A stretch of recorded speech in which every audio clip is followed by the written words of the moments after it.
OpenAI has recently released DALL-E free model, which is available inside of GPT-4. In this video, I'll show you how to use this model inside of Airtable and how you can use Airtable and Make.com to create images with DALL-E at scale. Stick around. Hi, this is Greg from Business Automated. So let's start first with Airtable and let's set up the proper columns. You will see that first column is a running number, then we have a prompt, which is a long text so that we can input more text. Then we have set up columns that we'll use to define the quality. We have standard and HD, which are the quality settings that are available for OpenAI DALL-E free. And then we have here three types of resolutions that are available from this model. And then finally we have a style selection, which is either vivid or natural. And then finally we have a button single select that we'll use as a control button to generate the images and trigger our automation inside of Make. So let's start with a basic prompt. Okay, I will actually make the columns taller so it's easier to see. And then for the quality I will select standard, and then I will select a square resolution first, and I will select natural style, and then for the action to trigger we will have to start with an automation. So with the automation we will first set up a new trigger. We will select the table images, and for the condition we will select the condition called action, and then the status of this action will be generate image. So when a condition matches this image, we will select generate image here. Now we see that there is one row that matches this condition. So if any record matches this condition, we will start the action over here. So what we will do here is run script, and this is only available, the run script is only available on the paid plan.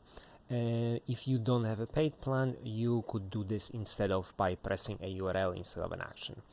So coming back here to the script, I'll just use a script from my Medium article because I just keep copy pasting it, and we will paste it over here. And this is a script that activates a webhook. We'll generate the webhook in a second. One element that we need here is to basically create that input element, so that record ID, and the record ID will be linked to the record ID that has triggered this particular record. So this is almost ready. One more element that we need here is the webhook. So to use to create the webhook and to operate OpenAI, we will use Make.com, and you will find a link to Make.com in the description of this video. And the first step here will be to create a webhook.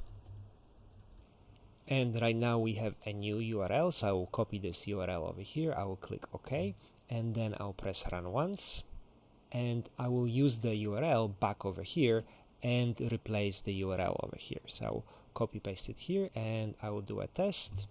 You can see that the result was success, so we have received confirmation that it has arrived inside of Make, and here inside of Make we can see the record ID.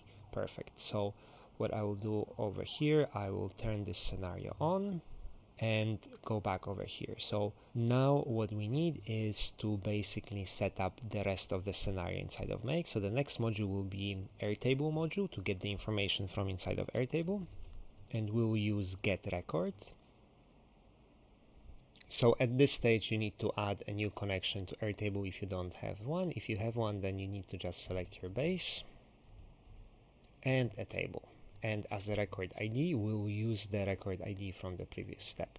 So let's run it once to see this whether it works. And for the trigger to work, this state needs to disappear, and then it needs to appear one more time.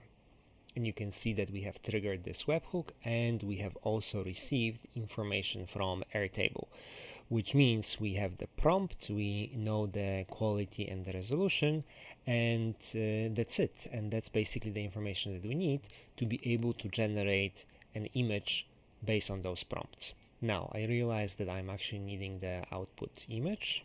I have forgotten to add one column here, so we'll add attachment column.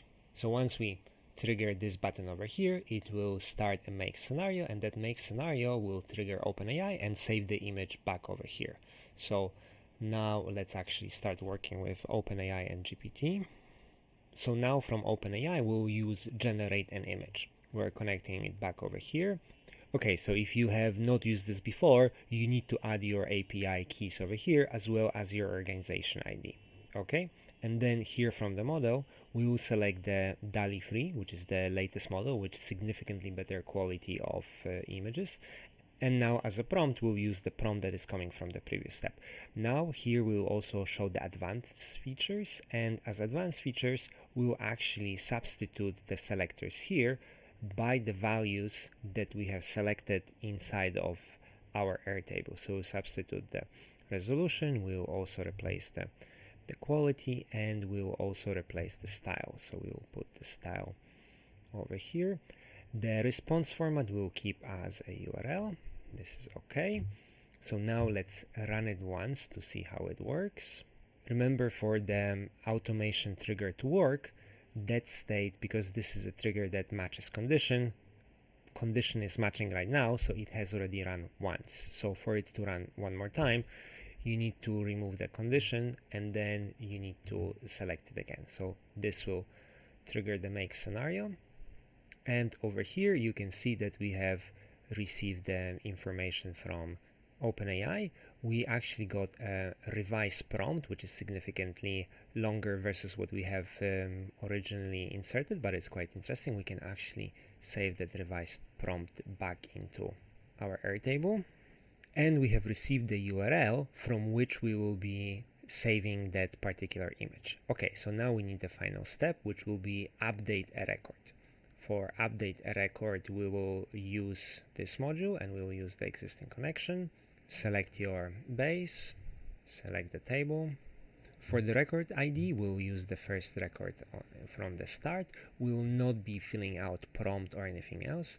We will be filling out the image. And for the image, what we will do, we will need to paste an image URL. That image URL is visible here inside of the data. And the revised prompt, we will save over here so that we can use it for the future prompts.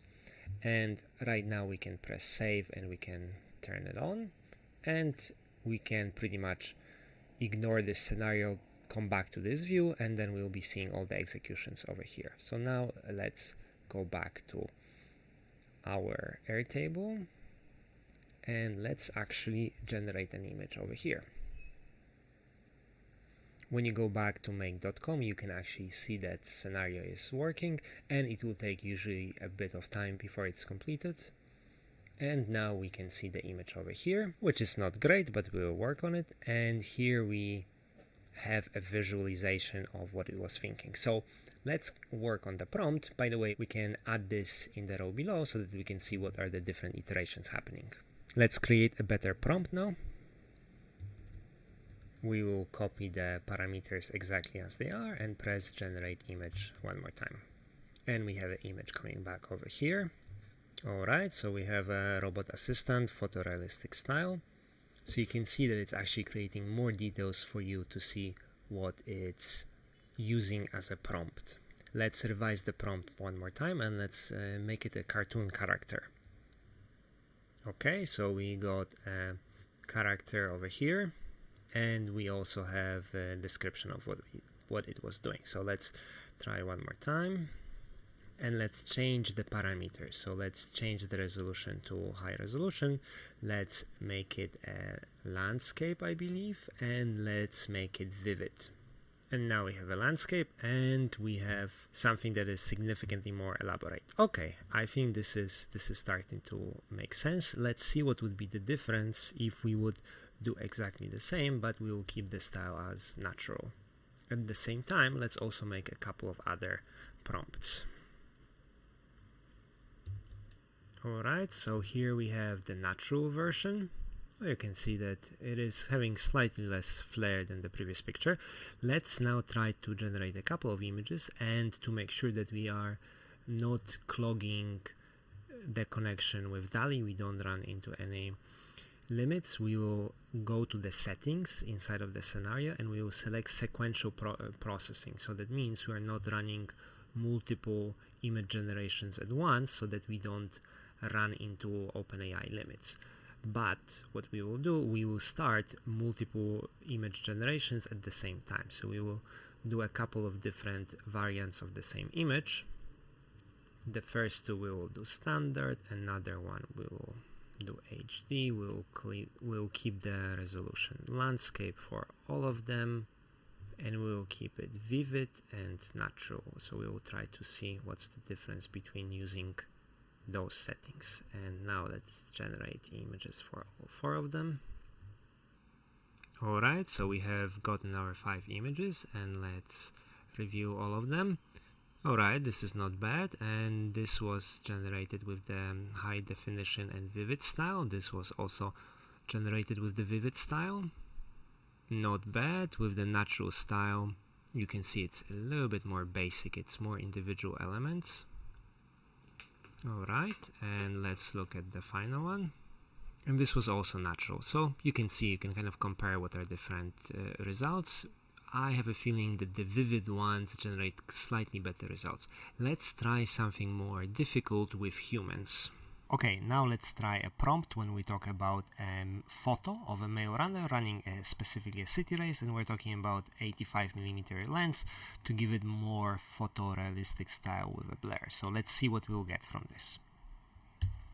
Okay, so now we have 4 different results over here, and we can see that to every prompt it is adding some additional information. For every generation it has expanded our prompt by specifying the ethnicity of the runner, by specifying that the runner is in motion, talking about what emotions the scene should evoke, and also adding information about the background and so on. So it's making actually our prompt better. And once you look at the results, this is the result from the standard quality vivid. This is the result from the natural one, so you know it's a little bit